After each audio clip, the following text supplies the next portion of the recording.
अब वक्त आ गया है जब मोदी सरकार को इन्हें खदेड़ना ही होगा। इनका ऐसा इलाज करना होगा जो इनकी 7 पुश्तें भी किसी हिंदू की जान न ले सकें। आजकल जो कश्मीर में चल रहा है उसे बताने की जरूरत नहीं, लेकिन ऐसा हो क्यों रहा है, बड़ा सवाल ये है। फारूक अब्दुल्ला इंसाफ मांग रहे हैं और कश्मीरी पंडित न्याय मांग रहे हैं। फारूक अब्दुल्ला कह रहे हैं कि जब तक इंसाफ नहीं मिलता यहां लोग मरते रहेंगे। अब वो किस इंसाफ की बात कर रहे हैं वो आप भी समझते हैं और मैं भी आपको बताऊंगा। कश्मीर से धारा 370 हट चुकी है और कथित रूप से ये कहा जा रहा था कि अब वहां पर टारगेट किलिंग रुक जाएंगी, लेकिन ऐसा कुछ नहीं हुआ, बल्कि अब तो कश्मीरी पंडितों के साथ साथ बाकी हिंदुओं की भी हत्याओं के मामले बढ़ गए हैं। इन सभी के बीच जम्मू कश्मीर के पूर्व मुख्यमंत्री फारूक अब्दुल्ला ने जो कहा वो बेहद चौंकाने वाला है, लेकिन नया बिल्कुल नहीं। फारूक अब्दुल्ला के इस बयान से इनके इरादे साफ हो जाते हैं। जय श्री राम, मैं हूं आपके साथ अभिषेक पुंडीर और आप देखना शुरू कर चुके हैं कैपिटल टीवी का स्पेशल शो थर्ड आई। थर्ड आई में आज बात उस बीज की करेंगे जो धारा 370 हटने के बाद बोया गया था। वो बीज अब फल बन चुका है और फल देने लगा है, और वो फल है कश्मीरी हिंदुओं के सीने को छलनी करती हुई गोलियां। फारूक अब्दुल्ला ने अपनी 50 सेकंड की बातचीत में अपने और आतंकवादियों के इरादे साफ कर दिए। अब काम सरकार का है कि उन मंसूबों पर जल्द से जल्द पानी फेरा जाए। पहले आप सुनिए ये आतंकवादियों के पनाहगार किस काया पलट करने की तैयारी में हैं। सर, टारगेट किलिंग लगातार कश्मीर में हो रही है सर। अभी भी कल 2 दिन पहले जो है एक कश्मीरी पंडित, यह कभी बंद नहीं होगा। जब तक इंसाफ नहीं होगा कभी बंद नहीं होगा। और इसको बंद करने के लिए जितनी भी ये शोर करते हैं 370 से ये हो रहा, आज तो 370 नहीं है, मेरी क्यों मृत्यु हो रही है, इसके जिम्मेवार कौन है? अब्दुल्ला का कहना है कि ये हत्याएं तब तक नहीं रुक सकती जब तक इंसाफ नहीं मिल जाता। उन्होंने कहा कि पहले भारतीय जनता पार्टी ये कहती थी कि ये सब धारा 370 के चलते हो रहा है, मगर वो अब हट गई है, तो अब तक हत्याएं क्यों नहीं रुकी? कौन जिम्मेदार है? ये कहना ही अपने आप में कितना घातक है। इसे इस बात से समझा जा सकता है कि फारूक अब्दुल्ला ने जो भी कहा वो एक प्रकार से हिंसा और आतंकवाद को बढ़ावा देने वाला ही है। साथ ही ये उस जिनोसाइड का डिनाइल भी है जो इतने सालों से होता चला आ रहा है। साथ ही फारूक को बता देना चाहता हूं कि इन हत्याओं के जिम्मेदार आपके जैसे नेता ही हैं जो गद्दी पाने के लिए इन आतंकवादियों को तैयार कर रहे हैं। कश्मीरी पंडितों का नरसंहार आज की बात नहीं और ना ही ये बात नहीं है कि आखिर इंसाफ का क्या अर्थ है। आपके इंसाफ को समझने की जरूरत नहीं है कि आपको किस बात का इंसाफ चाहिए। आखिर ऐसा इंसाफ चाहिए क्यों जो हिंदुओं की लाशों से होकर गुजरता हो। लेकिन इन सब के बावजूद भी हमारी सरकारें चुप हैं, क्योंकि हम एक अमन पसंद देश हैं। इंसाफ की ये कैसी परिभाषा है, ये भारतीयों के समझ से परे है। क्योंकि जैसे ही फारूक अब्दुल्ला ने ये बात कही, वैसे ही आतंकी गुटों ने गैर कश्मीरियों पर हमले और तेज करने की धमकी दे डाली।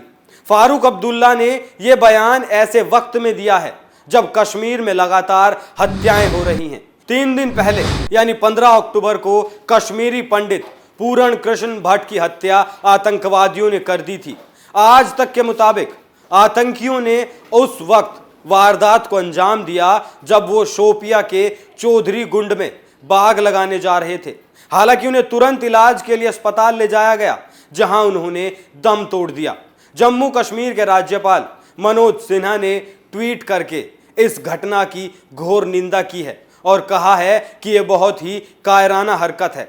इस घटना के विरोध में कश्मीर में कश्मीरी पंडित कर्मचारियों ने विरोध प्रदर्शन किया था, लेकिन ऐसा लगता है जैसे ना ही कुछ सुनवाई हो रही है और ना ही कोई कदम उठाया जाने वाला है। इस हत्या के तीसरे ही दिन एक बार फिर से कश्मीर थर्रा उठा और इस बार हमला कश्मीरी पंडितों पर ना होकर उत्तर प्रदेश के 2 मजदूरों पर हुआ। उन्हें निशाना बनाकर मारा गया। पूरण कृष्ण भट्ट की हत्या के बाद कन्नौज के रहने वाले 2 मजदूरों मुनीश कुमार और राम सागर पर ग्रेनेड से हमला किया गया।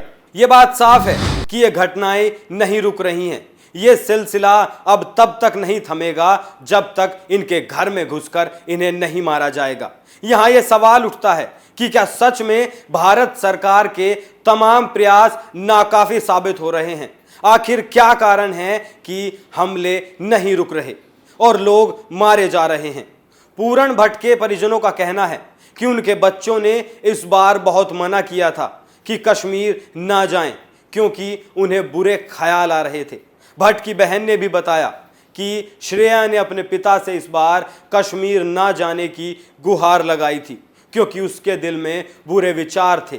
लेकिन फिर भी भट्ट गए, क्योंकि सेब का व्यापार ही उनके परिवार के लिए पैसे का एकमात्र साधन था। परिवार अब 50 लाख रुपए मुआवजा और भट्ट की पत्नी को नौकरी देने की मांग कर रहा है, ताकि बच्चों के पालन पोषण और भविष्य की शिक्षा की जरूरतों को ध्यान में रखा जा सके। पुलिस ने पूरण भट्ट की टारगेट किलिंग में स्थानीय गार्ड के शामिल होने की संभावना से इनकार कर दिया है। डीआईजी सुजीत कुमार ने कहा है, शुरुआती जांच में चश्मदीदों का कहना है कि केवल एक ही व्यक्ति था जिसने उसे निशाना बनाया था और वो उसके सामने था। किसी और को किसी ने नहीं देखा जो शायद छिपा हो। वो अपनी स्कूटी से बाहर गए थे और उसी पर वापस आए। वो अकेले नहीं थे, 2 लोग थे। अगर घटना यहां तैनात गार्ड की मौजूदगी में हुई तो कार्रवाई में न केवल उसे बल्कि क्षेत्र के सभी संबंधित अधिकारियों को सम्मिलित किया जाएगा। 90 के दशक में जब आतंकवाद अपने चरम पर था और हिंदुओं को चुन चुनकर निशाना बनाया जा रहा था, तब भी स्थानीय लोगों की संलिप्तता पाई गई थी। और इन्हीं कहानियों को अपनी फिल्म द कश्मीर फाइल्स में विवेक रंजन अग्निहोत्री ने दिखाया भी है। अभी भी न जाने कितने स्थानीय कश्मीरी पंडित तो वहीं भारत में काम करने वाले हिंदुओं को निशाना बनाया जा रहा है, उन्हें मारा जा रहा है। और लोग अब सवाल करने लगे हैं कि आखिर ऐसा क्या कारण है कि सरकार इन पर नियंत्रण नहीं कर पा रही।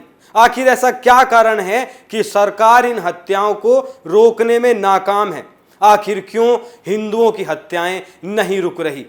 और ऐसे में फारूक अब्दुल्ला जैसे लोग ये कहते हैं कि ये हत्याएं नहीं रुकेंगी जब तक इंसाफ नहीं मिलेगा। वहीं कश्मीरी पंडित और वहां पर मारे जा रहे बाकी भारत के हिंदू भी यही सवाल पूछ रहे हैं कि आखिर हिंदुओं को निशाना क्यों बनाया जा रहा है, क्यों उन्हें इंसाफ नहीं मिल रहा। अभी तक घाटी में कश्मीरी हिंदुओं को बसाए जाने के सभी प्रयास नाकाफी साबित हो रहे हैं। ऐसा लग रहा है जैसे बहुत हड़बड़ी में यह फैसला लिया गया हो। जब सरकार उनकी सुरक्षा के पुख्ता इंतजामात नहीं कर पाई तो क्यों उन्हें वहां बसाया गया? कौन लेगा इन हत्याओं की जिम्मेदारी? क्या सरकार का यह फैसला सही था? ये भी एक सवाल है जिसका जवाब देश की जनता भारत की सरकार से चाहती है। बहरहाल जिस इंसाफ की बात फारूक अब्दुल्ला कर रहे हैं वो उस न्याय पर बहुत भारी पड़ता दिखाई दे रहा है जो कश्मीरी हिंदू दशकों से मांगते चले आ रहे हैं। अगर ऐसा ही चलता रहा तो वो दिन दूर नहीं जब ये शैतान खुलेआम सड़कों पर हिंदुओं का कत्लेआम करेंगे। अब वक्त आ गया है जब मोदी सरकार को इन कश्मीरियों को इनका हक दिलाना ही होगा। इस आतंकवाद पर वार करना ही होगा। इसे कश्मीर से खत्म करना ही होगा। आप इस खबर पर क्या राय रखते हैं हमें कमेंट करके जरूर बताएं। थर्ड आई में आज के लिए इतना ही। कल फिर मुलाकात होगी एक नए मुद्दे के साथ। तब तक देखते रहिए कैपिटल टीवी। नमस्कार।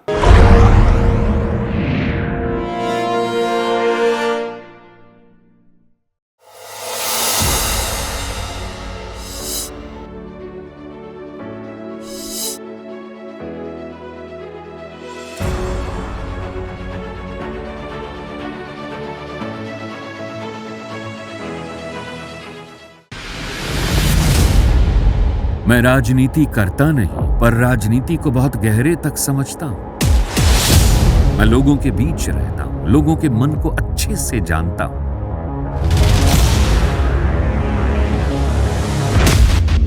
पब्लिक और पॉलिटिक्स की हर नब्ज को खूब पहचानता हूं।